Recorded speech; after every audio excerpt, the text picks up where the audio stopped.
Pues buenos días a todos. Muchas gracias por la presentación y es para mí también una alegría y un privilegio estar con vosotros. Cantábamos una canción que decía es un privilegio estar en tu presencia, ¿verdad? Y era una cosa sentida. Es un privilegio estar en la presencia del Señor. Hacía bastante tiempo que no aparecía por aquí y no es por la insistencia de Gaby y Mari, lo reconozco. Pandemia en la mitad y circunstancias. Este último tiempo, os doy una pinceladita simplemente, ha sido una etapa de muchos cambios para nosotros.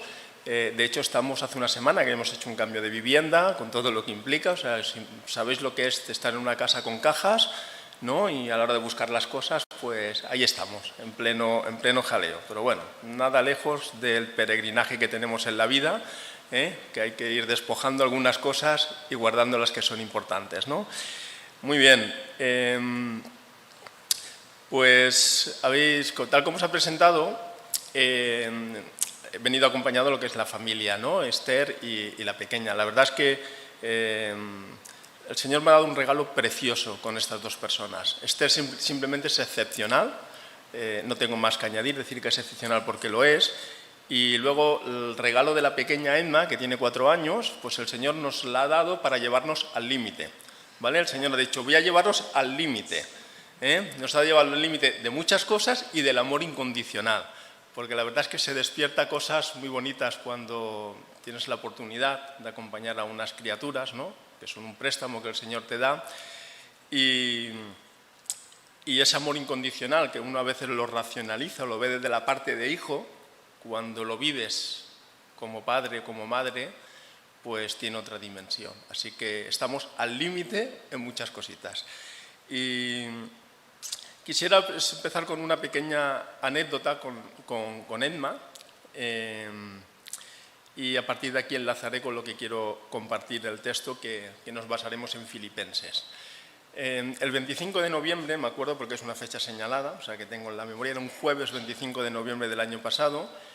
Venía de visitar a mi madre, que es la yaya de Emma, de estas que vamos de tanto en tanto para que la yaya pueda estar con su nieta.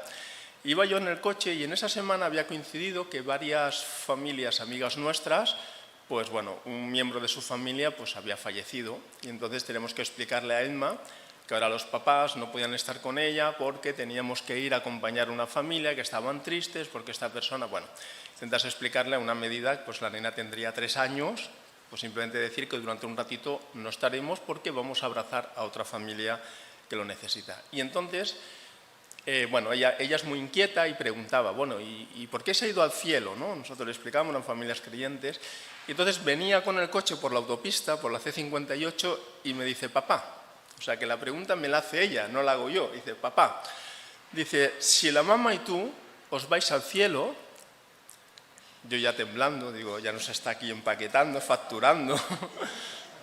Dice, ¿quién me dará la mano para cruzar el paso de peatones? Pensamiento de 3 años.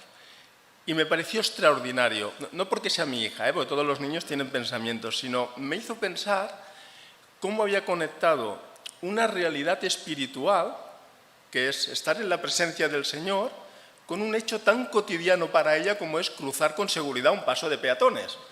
Fijaros los dos extremos, ¿no? Nosotros acostumbramos, quizá en la teología de Pablo, ¿no? Entramos ahí en justificación y es importante porque es la base de nuestra fe. Y esta pregunta de un niño, como Jesús diría, hay que volverse como un niño, había conectado una realidad espiritual con un hecho cotidiano, cercano y necesario. Y entonces me pareció excelente. No tuve más que, no sé qué es la respuesta que le di, porque la verdad es que no había para mucho explicar, porque yo tiendo a explicar las cosas de manera teórica y no sé qué explicación. Total, me parece que después le di un abrazo y un besito y dije, nena, me pareces que eres la persona excepcional. Bueno, y con esta introducción quiero ir a la carta de Filipenses, porque es una carta que combina justamente esto, es decir, el interés, el conocimiento, la experiencia de fe que tiene Pablo, que es una persona capaz de hablar de la segunda venida, capaz de hablar de la gracia del Señor, capaz de hablar de doctrinas que nosotros diríamos fundamentales, y en esta carta lo lleva a un plano muy personal. Si me permitís la expresión, muy cercano, muy de tú a tú con aquella comunidad. De hecho, estáis a las puertas, por lo que he escuchado en el estudio que hacéis del libro de Hechos, estáis a las puertas de entrar en el nacimiento, en la fundación de la iglesia de Filipos, porque el capítulo 16 empieza con la división de Pablo y Bernabé, de ahí hay una visión de un varón macedonio, y de ahí le dice, pasa Macedonia, ayúdanos, y cuando pasa, que algunos han descrito como la noche más maravillosa de Europa, porque es cuando entra el Evangelio en Europa por primera vez, es justamente en la ciudad de Filipos. Así que lo que voy a comentar ahora, después, cuando sigáis con Hechos, lo podéis conectar perfectamente, porque mira, aquí el Señor nos ha movido para poder conectarlo así. Y dejadme solo que os explique una breve pequeña introducción. Ya os explico de lo que voy a hablar. Voy a hablar de la humildad. Voy a hablar de la humildad. De la humildad, no es desde el valor de ser humilde como lo podemos entender en nuestra sociedad, que es un valor positivo, hay que reconocerlo, sino desde la humildad que significa en la vida como creyente. Porque humildad va asociada a reconocer quién es Jesús, a seguir su ejemplo y a vivirlo de una manera práctica con los demás. Por lo tanto, ya tenemos la realidad del cielo, ciudadanos del cielo, conectadas con la vida práctica. La misma preguntita que me hacía Emma. Si yo os preguntase a una pregunta ahora, ¿cuánto ocupas? Imagínate, físicamente, ¿te la has preguntado alguna vez? ¿Cuánto ocupamos físicamente? ¿A que nunca? Yo me hago estas preguntas porque, mira, me viene. De hecho, estaba pensando, digo, mira, me traigo el móvil y le pregunto a Siri, en directo, a ver lo que me dice. ¿No? Sería muy curioso, ¿verdad? Bueno, no sé cuánto ocupamos, porque supongo que habrán estudios y tal, pero más o menos una persona, juntando ahí todas las piezas en volumen, serían, claro, depende, ¿no?, de la persona, estamos un estándar, entre metro, 1,3 metros cúbicos, más o menos. ¿Vale? Eso sería nuestra ocupación física. ¿Vale? Tenemos un volumen, eso es cierto, ¿no? Pero voy a hacer la pregunta, la hago un poquito más. ¿Cuánto espacio ocupamos para las otras personas? Para las otras personas. Sería la pregunta que nos hace más relevante de saber cómo nosotros nos estamos relacionando con los demás. Y aquí es lo que Pablo va a explicar claramente en Filipenses. De hecho, hay una frase de estas que seguro que habéis leído en alguna, no sé quién es el autor, en alguna red social, que dice que lo importante no es el lugar que ocupas, sino el vacío que dejas, ¿no? O sea, cuando esa persona ya no está, el vacío, porque es lo que pone de relevancia, ¿no?, la importancia que tiene esta persona. ¿De acuerdo?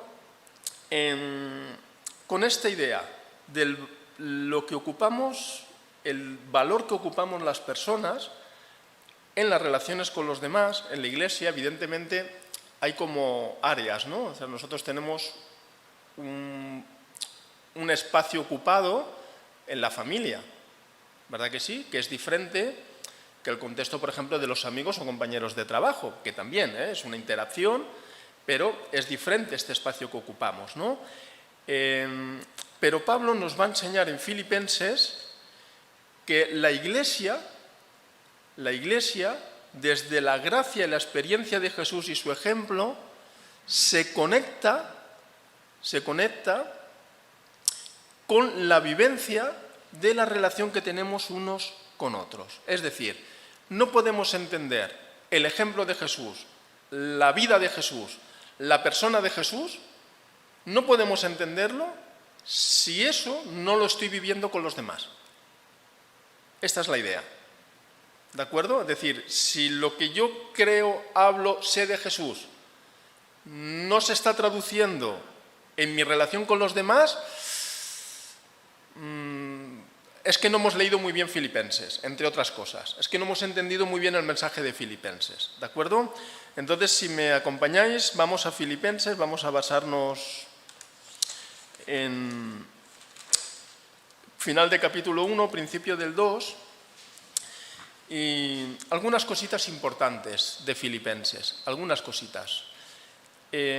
Pablo, cuando escribe Filipenses, vamos a decirlo de esta manera, lo tiene como todo en contra. Es decir, escribe preso. Son una de las cartas que se llaman del cautiverio o de la prisión. O sea, él, digamos que no estaría en la situación deseada para escribir. Está preso, con lo cual tiene limitación. Se dice que está en Roma. Bueno, hay varias opciones. Nosotros lo ponemos en Roma, no hay ningún problema. En segundo lugar, conoce de las personas de la iglesia de Filipos, que hay algunas historias. Hay algunas historias allá que no se acaban de poner de acuerdo, que unos piensan una cosa, otros piensan otra, y la manera de gestionar esto no ha ido bien, porque que las personas pensemos de manera diferente es aceptable, somos diversos. Pero la manera en cómo se estaba manejando en la vivencia de la iglesia, cómo se estaba viviendo, Pablo a esto no le estaba gustando. De hecho, tiene que hacer exhortaciones. Sed de un mismo sentir, por favor. Y además menciona nombres. Evodia y Síntique. Permitidme, Marta y María, diríamos hoy día, o Pepe y Juan. Me explico, menciona en la carta. Yo imagino que esta carta se leería en la congregación y aquellas personas ya no es una indirecta, es una alusión directa, ¿no? Evodia y Síntique, sed de un mismo sentir. Muy bien. Esta es la situación. Después tenemos Pablo, el motivo de escribir la carta es porque ha recibido una ofrenda y algo más de ayuda, seguramente ropa, alguna cosa, de un hermano de la iglesia de Filipos que se llama Epafrodito, que ha hecho un viaje aproximadamente de una semana, pongamos una cosa así, y le lleva esta ofrenda. Claro, no hay ni Western Union, no hay Bizum en aquella época, no hay, es decir, la mensajería era, si me permitís la expresión, no sé cómo, en el coche de San Fernando, un ratito a pie y otro caminando, es decir, caminar, ¿no? De ahí pues hacer las jornadas pertinentes, las posadas, de ahí que la hospitalidad en el Nuevo Testamento tiene una importancia grande, también con nosotros, ¿no? Que hemos de heredarla, pero la hospitalidad especialmente en la época era algo muy desarrollado porque es que no había otra manera de hacer jornadas para llegar a los sitios, ¿de acuerdo? Y entonces cuando Epafrodito, que es el mensajero, le lleva, que dice, bueno, muchas gracias Epafrodito, muchas gracias, le va a escribir la carta como nota de agradecimiento y Pablo, bajo la dirección de Dios, añade más cosas, benditas cosas que hoy podemos comentar, Epafrodito se pone enfermo. O sea que si éramos pocos, pues ya tenemos una cosita más, ¿no? Y dice el texto, lo dice además, en final de capítulo 4, que estuvo en final de capítulo 2, a punto de morir. O sea, una situación que incluso a Pablo se le compromete, es decir, me enviáis un hermano de confianza con una bendición y casi Pablo estaría pensando, casi lo tengo que enterrar aquí, ¿de acuerdo? O sea, que las circunstancias no eran las mejores. Y sin embargo, ¿cómo se conoce la carta de Filipenses? ¿Cómo se conoce? La carta de gozo. Es curioso, todo este cuadro que no sería el más favorable y se conoce como la carta de gozo. Concretamente, en poquitas letras, que sea la carta que no es muy extensa, hay 4 veces la palabra gozo, literalmente, hay otras expresiones, y 9 veces la palabra regocijaos. O sea, volved a estar contentos y alegres. O sea, en una carta en la que todo el contexto no le está ayudando. Pablo podría perfectamente racionalizar todo esto y expresar una queja espiritual. Podría hacerlo. Mira, Señor, ante estas dificultades es un poco la víctima. Pero Pablo le devuelve esto, lo devuelve con una mirada desde el propósito que él tiene en su vida y el propósito de la iglesia. Mirad, yo estoy preso, tenemos dificultades, pero ¿sabéis una cosa? El Evangelio no está preso. ¿Sabéis una cosa? El Señor me ha encomendado a mí y a vosotros para hablar de Jesús. Y esto es lo que hace revitalizar ese gozo y esa alegría que tiene Pablo a la hora de escribir Filipenses. Y una cosita muy importante que no podemos olvidar, y ahora entramos en el texto, Filipos era una colonia romana. Y colonia romana significa que tenían los mismos derechos y el mismo código de ley, la misma normativa, la misma ley que tenía la ciudad de Roma. Por lo tanto, el ser ciudadano romano, allí tenía un estatus especial. Es una colonia, de hecho su nombre se le debe a Felipe de Macedonia, ¿no?, que le ayudó en una guerra al Imperio de Roma, y de ahí viene el nombre de Filipos, ¿no? De Felipe le viene el nombre de Filipos. Y aquí está el primer tuit, permitidme la expresión, de la historia, el primer tuit. Capítulo 3, 20. Vuestra ciudadanía no está, está en los cielos. Pablo no tiene que reflexionar sobre vosotros sois de colonia, no. Recuerda, vuestra ciudadanía está en los cielos. Se entiende perfectamente. Para ellos, que se sentían orgullosos de tener un estatus romano. Yo digo el primer tuit de la historia porque con esa frase tan escueta, aquellos receptores sabían perfectamente lo que el Pablo les estaba diciendo. Que la condición de beneficio de ciudadano romano era muy buena, era excelente, derechos, permitidme la expresión, y no conozco la vuestra circunstancia, personas con papeles y con privilegios. Y le tiene que decir Pablo, vuestra ciudadanía no está aquí, está en los cielos. Y los entienden perfectamente.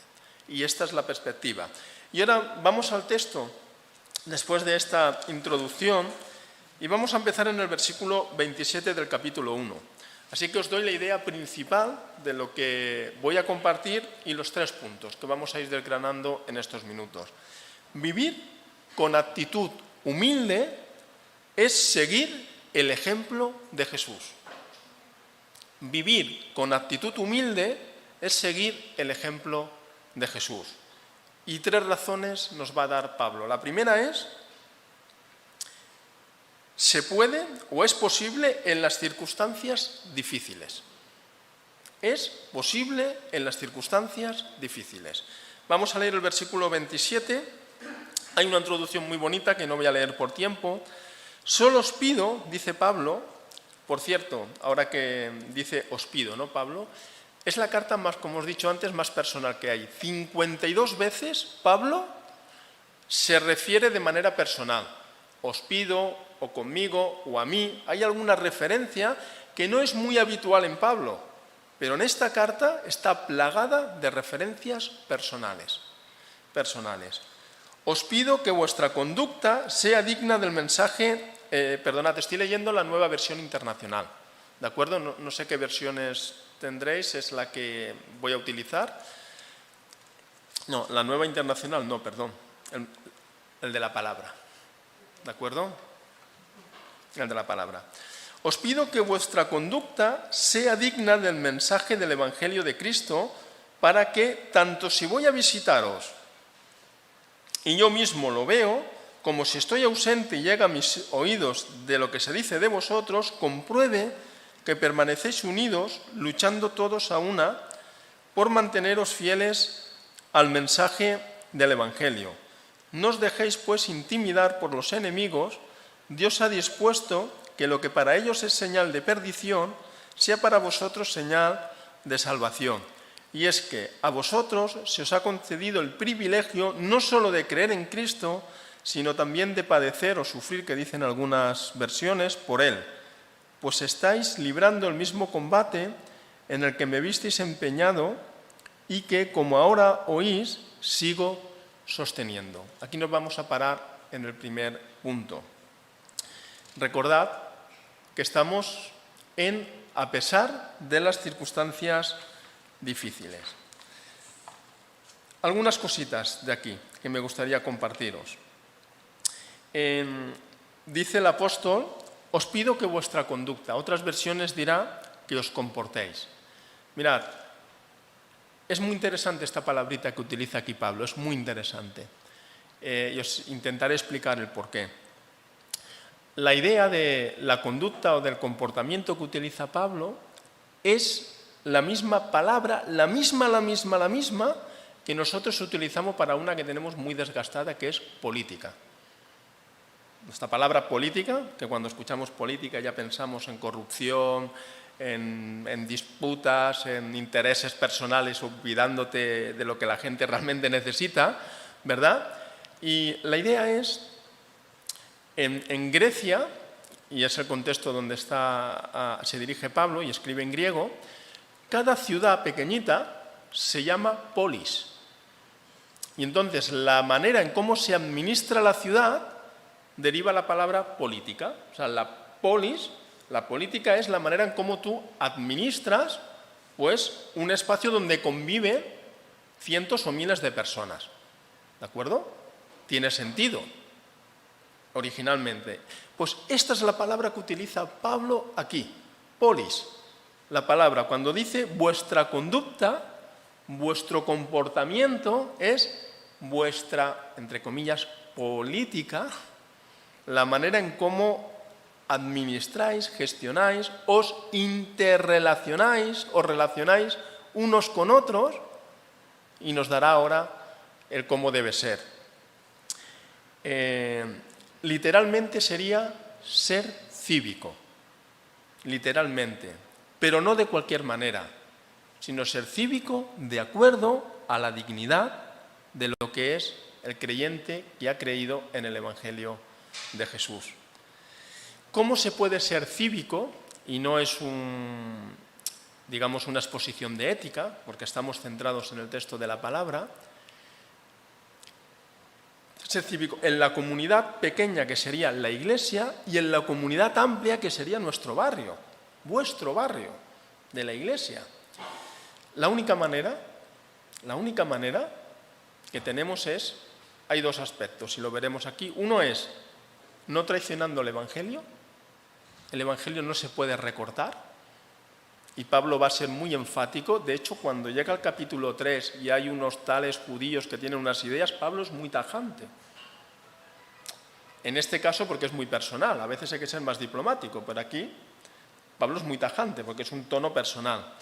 Y dos, la manera en cómo nosotros tenemos de vivir cívicamente es estableciendo vínculos. Vínculos que nos conectan con las personas. Nosotros como creyentes tenemos algo extraordinario, y es que solo por la fe en Jesús ya tenemos una conexión muy especial. Esther y yo nos gusta, ahora con Emma, siempre que hemos hecho algún viaje en algún lugar, aunque sea al extranjero, hemos mirado a ver dónde hay una iglesia protestante o evangélica para reunirnos allá un ratito, porque además lo entendemos como una riqueza del Señor. Otras culturas, otros países, otra experiencia de vivir algo que nos une, que es la fe. Y podemos confesar que nos sentimos parte de la comunidad cuando entramos y escuchamos el Evangelio de Jesús. Vinculados a Jesús, vinculados, que es la gracia, y vinculados al hermano, a la hermana que tenemos al lado, y vinculados a la comunidad. De hecho, difícilmente podemos llegar a una persona, a hablar o incluso aconsejar si no hemos trabajado un vínculo. Yo me dedico profesionalmente, he estado, como ha dicho Gaby, dentro del ministerio de GBU. Ahora soy profesor, llevo 10 años siendo profesor en un instituto, es una pasión que tengo, me encanta el trabajo que el Señor me ha dado, y nosotros tenemos una cosa muy clara, los que somos profes, es decir, los alumnos seguramente olvidarán la mitad o más de lo que le hemos enseñado. Lo tenemos muy claro, y más ahora con Google ya lo tenemos. Pero lo que nunca olvidarán es cómo les hemos tratado. Los alumnos nunca olvidarán cómo les hemos tratado. Si te vinculas a un alumno o a un grupo de clase como profesor o profesora, tienes un camino, digamos, potencial muy bueno, muy positivo para poder desarrollar tu labor. Y aquí Pablo nos dice: comportaos, conducta, recuperar la idea de que estáis dentro de una comunidad y tenéis que conectaros y vincularos unos a otros y vincularos con el barrio donde el Señor nos ha puesto. ¿Cómo tiene que ser esta conducta? Seguimos leyendo. Sea digna del mensaje del Evangelio. Y aquí la palabra digna, voy a centrarme solo en 3 palabras y pasaré de punto porque es que si no podría hacerlo muy extenso y la verdad es que no quisiera. Aquí la palabra digna es una palabra que significa eje, ¿vale? Significa eso, un eje. Y todos sabemos la función que tiene un eje. Un eje en una rueda es el elemento central que permite, ¿verdad?, que esa rueda pueda girar. Esta es la idea de dignidad aquí. Es un eje. O sea, el comportamiento, la conducta en el Evangelio de Jesús tiene que ser el eje fundamental sobre lo que gira todo lo demás. Esto es lo que Pablo está diciendo a aquellos creyentes de Filipos. Cuando digamos de ser cívicos, comportarnos de acuerdo al Evangelio en la relación con los demás, tiene que ser la centralidad, tiene que ser esta manera digna del Evangelio. Fijaros si es digna que Pablo en su carta tiene este eje, si me permitís la expresión, cristocéntrico. Jesucristo es el centro. Filipenses 1:21. Para mí el vivir es Cristo y el morir es ganancia. Efesios 2:5. Haya pues en vosotros el mismo sentir que hubo en Cristo Jesús. Filipenses 3:8. Cuantas cosas eran para mí ganancia, las he estimado como pérdida por amor a Cristo. Filipenses 4:13. Todo lo puedo en Cristo que me fortalece. El eje principal de Filipenses, de la vida de Pablo, es Cristo. Comportarse, conducta, comportamiento cívico, si queremos utilizar la expresión, con el eje principal de vivir el Evangelio. Y la última palabrita que quiero comentaros, aquí Pablo expresa que tanto me estáis viendo como si no, ¿verdad? Esto le pasa mucho a los nenes, si le estás mirando comportan de una manera, si no los miras de otra, ¿no? Pablo aquí tiene un poco que utiliza esta expresión. Dice, permanecéis unidos, estoy en el versículo 27 todavía, compruebe que permanecéis unidos luchando todos por manteneros fieles al mensaje. Y algunas traducciones aquí le pierden como el impacto de lo que Pablo quiere expresar.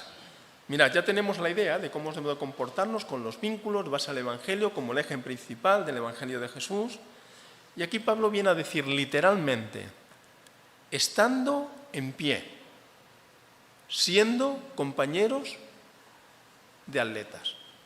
Esta es la imagen que utiliza, estando en pie. Y esto es muy gráfico, que nosotros lo utilizamos incluso en la propia cultura. Cuando uno cae, ¿no?, siempre en pie es como un elemento de dignidad, ¿no? Nosotros con la cara alta, ponernos en pie, tropezar, levantarse para volver a caminar.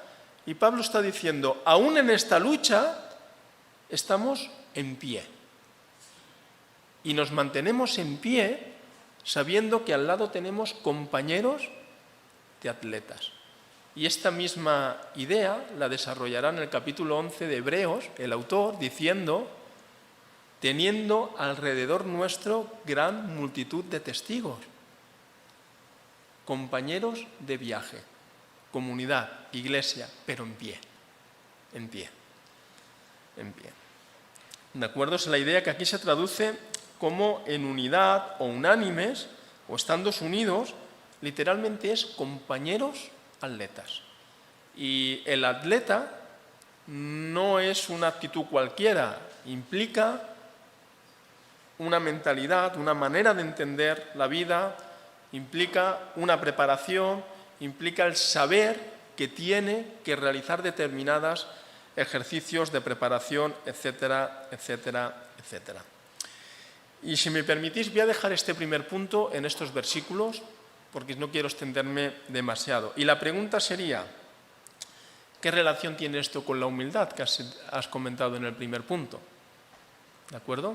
¿Qué relación tiene con la humildad? Mirad, si las situaciones que vivimos, cada uno, las que eran de los filipenses eran una, las afrontamos desde la autosuficiencia.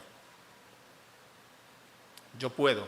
Lo que decimos, o aquella famosa portada del disco, el yo, mí, me, conmigo, ¿no? Y la prepotencia, nuestro comportamiento, nuestro vínculo con los demás para ser cívicos, no será digno del Evangelio, porque lo que hace es desplazar el eje principal. En el momento que yo, que tú, cualquiera de nosotros, actuamos desde la autosuficiencia, aunque tengamos en nuestra boca al Señor Jesús, estamos desplazando del eje principal al propio Jesús. Y eso tiene que ver directamente con la humildad. Que ahora entraremos en este segundo punto. Segundo punto, recordar la idea principal, vivir con actitud humilde, seguir el ejemplo de Jesús. Hemos visto, a pesar de las circunstancias difíciles que vivía tanto Pablo como los creyentes de Filipos, y vamos a ver aquí lo que se llama lo que es un himno cristológico, ¿no? Uno de los textos principales que nos hablan de Jesús. Y lo he titulado La humildad contrarresta la corrupción del egoísmo. Y fijaros que intencionalmente he puesto corrupción del egoísmo. Ante el ser humilde, ahora lo veremos, pues su opuesto o uno de sus opuestos puede ser egoísmo, porque el humilde piensa en los demás. Y es el ejemplo de Jesús. Cuando solo piensas en ti, es muy egoísta. Veremos que Pablo incluso nos va a dejar decir que pensemos en nosotros, que no es algo que tengamos que descuidarnos totalmente, lo va a decir, ahora lo leemos. Pero el egoísmo, como tal, solo el egoísmo realmente desfigura a la persona, lo hace más pobre. Hay una frase que leí, si me permitís la expresión, dice que algunas personas, no es mi caso, yo diría que tampoco es ningún caso de aquí, son tan pobres que solo tienen dinero. Quizá mucho dinero, ¿no? Pero el acumular, el centrarse en uno mismo y en su propio beneficio, yo creo que desfigura la imagen que tenemos de Dios. Como seres humanos, luego ya como creyente, todavía la desfigura más, porque ya entra en lucha con lo que es el valor del Evangelio. Leemos el versículo 1 hasta el 4 del capítulo 2. Si alguna fuerza tiene una exhortación hecha en nombre de Cristo, si algo sirve un consejo nacido del amor, si nos une el mismo espíritu, si alienta en vosotros un corazón entrañable y compasivo, llenadme de alegría teniendo el mismo pensar, alimentando el mismo amor, viviendo en armonía, compartiendo los mismos sentimientos. No hagáis nada por egoísmo, aquí tenemos la palabra, o vanagloria, al contrario, sed humildes y considerad que los demás son mejores que vosotros, que cada uno busque no su propio provecho, sino el de los otros.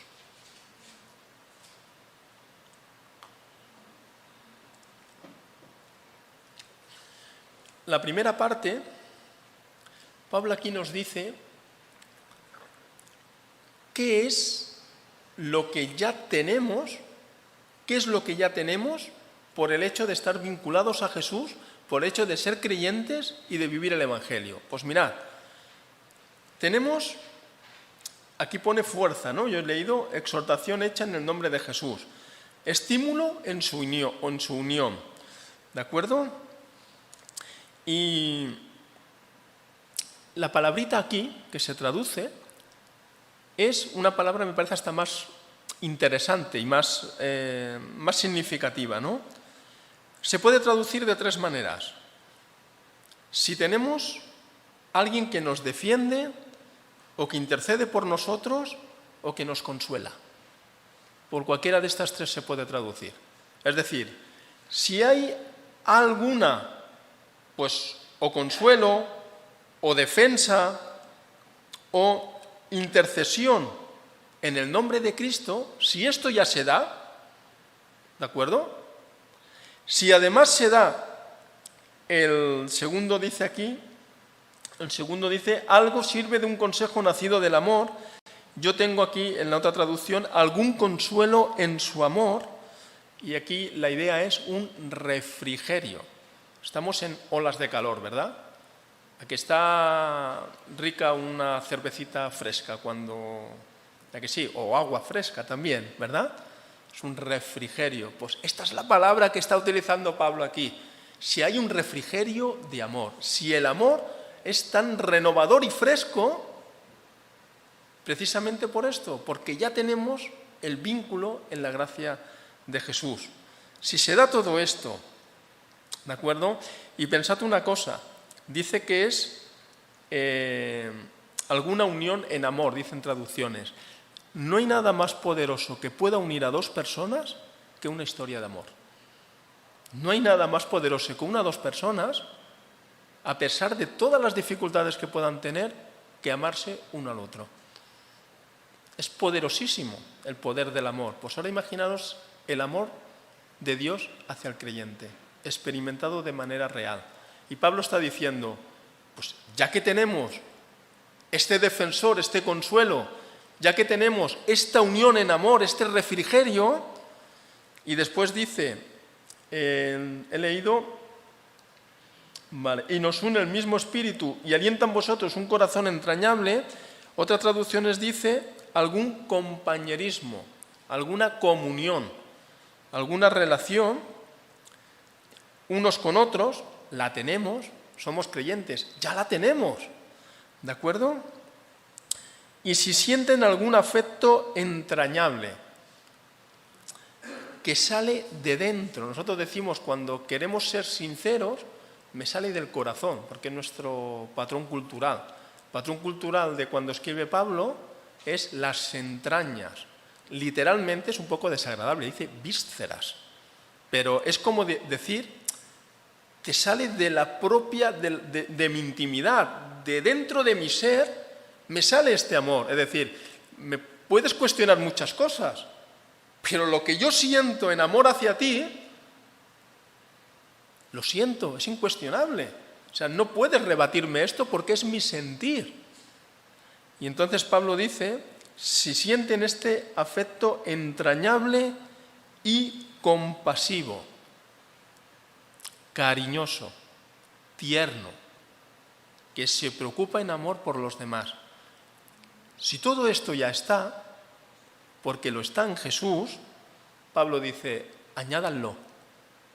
Permitidme la expresión, carrito de la compra, añádanlo para completar mi gozo. Dicen traducciones, o directamente llénenme de alegría.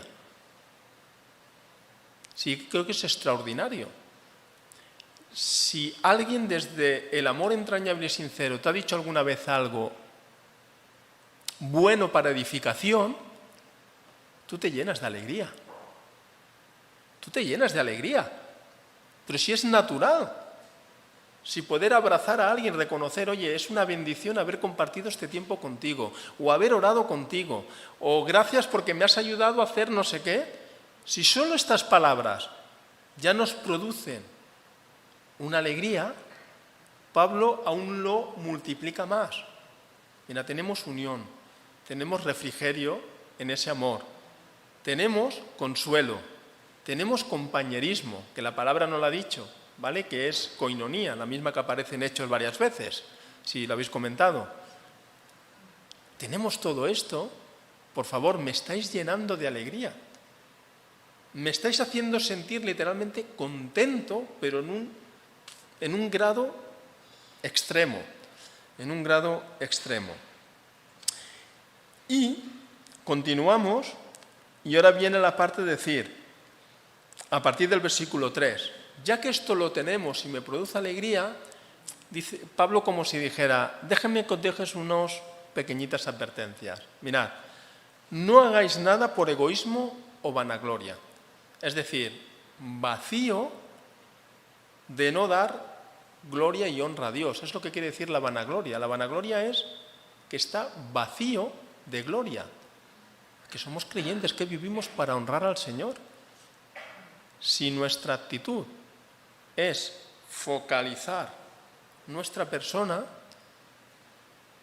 hemos dejado vacía, vamos a decir así, la gloria que merece el Señor. Desprotegido, si se puede decir de una manera. ¿De acuerdo? Avanzamos un poquito más. ¿Qué dice Pablo con egoísmo? ¿A qué se refiere Pablo aquí con egoísmo? Pablo está expresando aquí, habla a una iglesia, recordemos a una iglesia local, el egoísmo es facciones, es lo que está diciendo, facciones. Facciones es como grupitos que se están buscando sus propios colaboradores. Es decir, alguien que por lo que sea puede discrepar o tiene carisma de líder y lo que hace es se busca su grupo de apoyo. Su grupo de apoyo, que generalmente siempre reproduce, ¿no?, la queja o el pensamiento que va contra otra parte, contra el liderazgo de la Iglesia u otra parte. Y Pablo está expresando esto. Aquí donde pone egoísmo está hablando de facciones, grupitos, que siempre hay más afinidad uno con otros, es normal. Hay que ir trabajando la relación. Pero de aquí a que nos orientemos a debernos a un líder y no a Jesús, estamos trabajando desde el egoísmo. El egoísmo, en la visión que tiene Pablo aquí, nada hagáis por egoísmo, por vanagloria, viene a decir que focalizas tu ministerio o tu servicio o tu relación con los demás según el beneficio que te aporta a tu persona, a tu, digamos, a los méritos que van a reconocer en ti. Esto es perdonad, es una patada al Evangelio. Pablo después lo va a desmontar. Mirad, ¿queréis currículum? Os doy el mío. Antes Mauricio creo que comentaba, ¿no?, que sus hijos allá discutían si el máster, si no sé qué, ¿no? Y Pablo va a decir, mirad, circuncidado al 8º día, en la ley fariseo, en cuanto a celo, perseguidor de la Iglesia. O sea, este es mi currículum religioso, extraordinario. Y añade el versículo que hemos citado antes. Esto es basura al lado de Cristo, literalmente basura. O sea, un currículo que le llevaría a la cátedra de cualquier universidad. Esto huele mal, basura al lado de Jesús. Tremendas las palabras de Pablo, ¿eh? Tremendas. Mi pregunta, yo sí que gracias a Dios he tenido un periodo formativo. ¿Cuánto de apego tengo a mi condición como profesional? Tendríamos que preguntarnos. ¿Cuánto apego tenemos a las cosas que queremos que los demás nos reconozcan? Porque si tenemos apego, esto nos va a este egoísmo que busca este grupo que, permitidme la expresión, jalean, ¿no?, en el sentido de reconocen, ¿no?, de vitorean al líder. Pablo tiene que decir, esto no es. Esto no tiene nada que ver con lo que después os voy a explicar, que es el ejemplo de Jesús. Nada hagáis por egoísmo y por vanagloria, sino sed humildes. Y aquí me voy a centrar unos minutitos y pasaremos al punto 3 para concluir. Palabra humildad. Humildad. La palabra que significa, estamos en el versículo 3, sed humildes y considerad a los demás que son mejores de vosotros. Creo que otras traducciones dicen como superiores a vosotros mismos. Si no recuerdo mal, dice esta traducción. La palabra humilde quiere decir de bajo nivel. De bajo nivel, quiere decir eso. Y tanto es así, eso es lo que significa en el griego, que la palabra que a nosotros nos llega, humilde, es una palabra, en griego es una, que es la que utiliza Pablo, que significa bajo nivel, se traduce al latín, que es la que a nosotros nos llega como humildad. Y esta palabra es muy curiosa, y permitidme que intente explicarla. Es una palabra que significa tierra, o debajo de la tierra, siendo un poquito o pegado a la tierra. Mirad, Todos conocéis lo que habéis escuchado, hummus. Hummus, desde hace poco, son dos cosas. Es un plato de garbanzos triturados con especias, ¿verdad? ¡Qué hambre ya! ¿Vale? Eso porque ha venido moderno de ahora. Esto no. En la época de Pablo el hummus no, por lo menos no nos ha llegado documentación de este tema, ¿no? Pero humus en latín quiere decir tierra y la utilizamos. Es decir, cuando se entierra una persona se dice inhumación dentro de la tierra. Cuando se saca un cuerpo para hacer un estudio forense se dice exhumación, fuera de la tierra. Ahí está la palabrita, ¿eh? Está la palabrita. Hay dos posibles interpretaciones sobre esta idea de humildad. Uno, pegado a la tierra, los pies en el suelo. Las personas egoístas pueden tener pensamientos de grandeza, lo que se llama en una patología, ¿no?, la megalomanía, ¿no?, delirios de grandeza.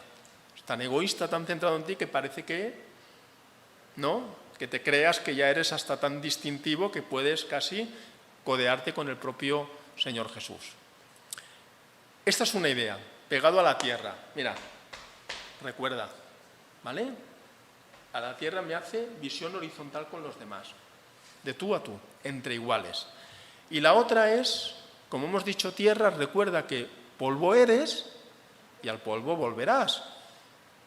Tu condición de ser humano tiene que recordar que aquí nos vamos a igualar todos. El envoltorio puede ser diferente, pero lo que hay dentro de un sarcófago, de un ataúd, polvo eres y a la tierra volveremos. Puede tener este significado también. Y la humildad nos lleva a reconocer en una relación de igual la condición humana que Dios nos ha dado a todas las personas. No establece jerarquía, clases. Tienes papeles, no tienes papeles, eres responsable, no eres, vistes así, vistes de la otra, tu marca de tal o lo que sea. Humildad, bajo nivel para todos, horizontal. Y esto es lo que la Iglesia debe manifestar. No importa la procedencia, no importa el estatus, no importa. Lo que importa es que tengamos el mismo sentir en la gracia, en Jesús. Y eso nos hace humildes. Y entonces Pablo añade que cada uno no busque su propio provecho, sino, estoy leyendo en el versículo 4, sino el de los otros. Que cada uno busque no su propio provecho, sino el de los otros. Si algunas traducciones sugieren o lo traducen, no solo su propio interés, sino el interés de los intereses de los demás. Y me gusta esta traducción y os explico por qué. A ver, cuidarse hay que cuidarse. Fijaros lo que dice, en qué se resume la ley. Amarás al prójimo como a ti mismo. ¿Vale? Ahí está la parte del egoísmo, ¿no? A ti mismo, ¿no? Pero dice, no te quedes ahí. Cuidar hay que cuidarse. Este templo, utilizando la terminología de Pablo, hay que cuidarlo. ¿Vale? Y esto también nos trae un cierto bienestar, ¿no?, dentro también de la cultura en la que vivimos. ¿De acuerdo? Cuidémonos, porque cuidándonos podemos cuidar a los demás. ¿De acuerdo? No solo nuestro propio interés, sino también el de los demás. Y aquí, un apunte, con esto termino, principalmente los salmos, siempre que hablan de la humildad o la dependencia del Señor, ¿no?, se asocia a la humildad. Humildad y dependencia del Señor van unidas. ¿De acuerdo? Y cuando uno depende del Señor, por la convicción de lo que es el Evangelio y el ejemplo de Jesús, no haces distinción entre personas. No haces distinción. Y si tenemos dudas, vamos a la carta de Santiago, que se nos disipará todas las dudas. ¿De acuerdo? Muy bien. Y dos ejemplos bíblicos, los cito, no tengo tiempo para hablar más. Juan 13, Jesús lava los pies a sus discípulos. Ejemplo, humildad. Y Mateo 18, los discípulos le preguntan, ¿quién es el mayor en el reino de los cielos? Y Jesús, que es un excelente maestro, ¿qué hace? Coge un niño, lo coloca en el centro y le dice, volveros como un niño. Porque los niños son los que dicen que si papá y mamá van al cielo, ¿quién me dará la mano para cruzar el paso de peatones? Muy bien.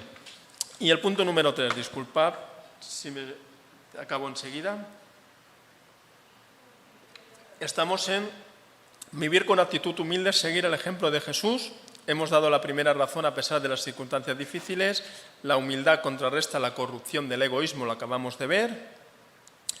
Y Jesús se hizo como uno de nosotros. Es el versículo 5 hasta el 11. Lo leemos, dice, comportaos como lo hizo Cristo Jesús, el cual, siendo en condición divina o en forma de Dios, creo que dicen otras traducciones, no quiso hacer de ello ostentación, sino que se despojó de su grandeza, asumió la condición de siervo y se hizo semejante a los humanos, y asumida la condición humana, se rebajó a sí mismo hasta morir por obediencia y morir en una cruz. Por eso Dios lo exaltó sobremanera y le otorgó el más excelso de los nombres, para que todos los seres en el cielo, en la tierra y en los abismos caigan de rodillas ante el nombre de Jesús y todos proclamen que Jesucristo es Señor para gloria de Dios Padre.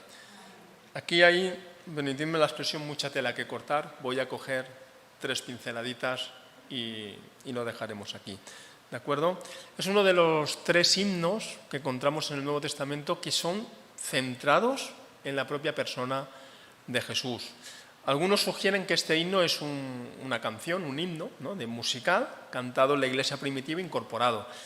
Hay varias tendencias, pero lo cierto es que está en la palabra. Y está en la palabra para edificación nuestra y para bendición.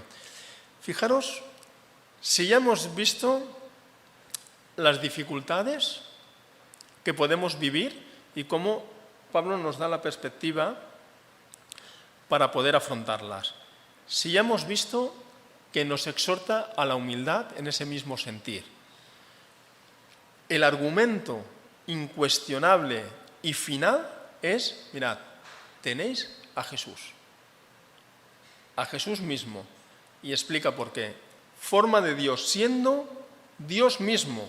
Isaías dirá, un hijo nos es dado, niño nos es nacido, el Hijo eterno, encarnado en Jesús. Y Pablo aquí utiliza como un lenguaje que se acerca a lo que quiere expresar. Siendo en forma de Dios, no estima el ser igual a Dios. Y aquí hemos leído que no tiene como ostentación. Mirad, literalmente, y algunas traducciones más antiguas de principio del siglo pasado que lo ponen, dice, no tuvo el trono de Dios como usurpación. Y esto es muy típico de las casas reales, los reyes y los herederos, que entran en pugna, ¿no?, cometiendo asesinatos para poder tener los derechos al trono. Y Pablo, no sé si tiene este pensamiento, pero la idea es que Jesús no utiliza su condición para asaltar el trono de Dios, no lo usurpa, no utiliza la violencia para desbancar a Dios y quedarse porque legítimamente Él es Dios también, sino que dice, la idea es voluntariamente, hemos leído aquí, se despojó, literalmente se vació. Es como si el contenido de una jarra lo viertes y lo das. De hecho, esta es la idea que después Pablo utilizará cuando habla de la libación, a partir del versículo 12, y aunque sea yo derramado en libación, es la misma idea, era un sacrificio que se colocaba la sangre en un sitio y se vertía. O sea, es la misma idea que tiene Pablo ahí. Y dice, Jesús no quiso asaltar el trono de Dios violentamente para ostentar su condición de Dios, sino que voluntariamente se vació. Algunas traducciones dirán, se anonadó, se hizo nada. Nada de nada, de nada. Y en esta condición de hombre, dice que se humilló a sí mismo. Fijaros, no solo es que él, el Hijo Eterno, se ha encarnado en Jesús, sino que además le espera, y lo hemos leído en el versículo 8, se hizo obediente hasta la muerte y muerte de cruz. La peor muerte, la más indigna, la más, permitidme la expresión, barriobajera que podría haber en aquel tiempo,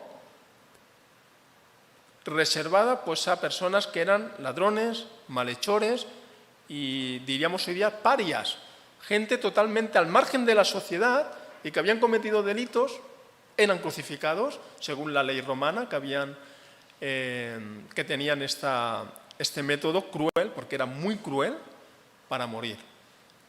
Tú podías ser decapitado de una manera digna. Juan el Bautista fue decapitado, cruel, pero se entendía que era de las formas posibles, eran dignas.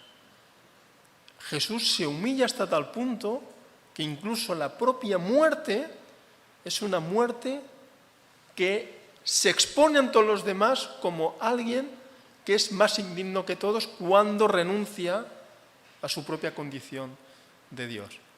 Los dos extremos, la gloria y la máxima humillación. La gloria y la máxima humillación. Pero, ¿sabéis una cosa? Y lo movemos en el texto, cuando vemos que Dios tiene los dos extremos, Dios siempre revierte la balanza. Siempre. La idea del Evangelio de Juan: no hay gloria si no hay cruz. Aún no es la hora, aún no es la hora, aún no es la hora, la hora ha llegado. Hay gloria, hay resurrección, hay nuevo nacimiento para el creyente después de la cruz. Esta es la idea. Esto es lo que nos está enseñando Pablo en este escrito, que es ni más ni menos que lo que recoge el apóstol, el mismo ejemplo de Jesús. ¿Y qué resultado tiene esto? Confesar que Jesucristo es el Señor, para que toda rodilla, hay aquí una imagen muy gráfica, y termino con esta expresión última del versículo 11, todos proclamemos que Jesucristo es el Señor. Las tres palabras que tenemos en el Nuevo Testamento puestas en esta frase: Curios, que es Señor, el dueño; Jesús, que es el Salvador, el encarnado; y Cristo, que es el ungido, el Mesías. Jesucristo es el Señor, tiene estas tres palabras, esta frase: el dueño, que ostenta legítimamente el estar en el trono de Dios, pero que renuncia; el Jesús encarnado, hecho como uno de nosotros; y el Cristo, que es el Mesías. En el Nuevo Testamento es Jesús en forma de promesa. En el Nuevo Testamento es el cumplimiento de la promesa. Nacido de mujer, el Mesías, aquel que iba a dar su vida por nosotros. Conclusión: no nos queda otra que aceptar el bendito regalo de Jesús y su ejemplo para incorporar la humildad en nuestra manera de vivir.